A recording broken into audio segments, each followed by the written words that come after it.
Rehefa misy moa ny sokatra tratehaka ohatra izao rehefa iny izy andeha hoaondrana iny dia mamoaka anivony hatrany ny tompony andraikitra avy eo anivon'ny TSA izy ireo izay tsy mitsahatra maneho hevitra rehefa tojo ny tranga tahaka itony. Arahantsika toy izao manaraka izao indray izay fanazavana izay. Ny ONG TSA na Turtle Survival Alliance no fikambanana tsy miankina amin'ny fanjakana misehatra amin'ny fiarovana ny sokatra ary mikarakara ireo sokatra saikana ondrana izay tratra mba hametrahana azy ireo amin'ny toerana tokony hisy azy.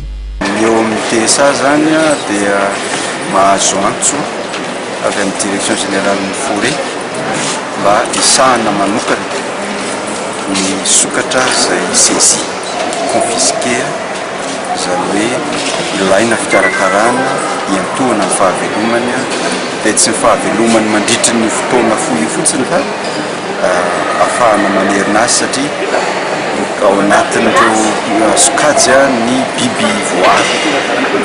Dia ny biby voary tsy arovana fotsiny rehefa misy tratra ohatran'io fa natao koa misy antony zany izay atao hoe hitehirizana azy maharitra satria efa mety misakana na olana ny tsy fahampiana.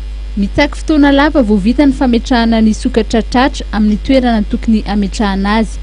Any amin'ny 9 hatramin'ny 12 volana vao miditra amin'ny tanàna amerenana azy ny sokatra ary 5 hatramin'ny 7 taona vao azo heverina fa afaka mirihary miaina tsy misy atahorana intsony ilay biby.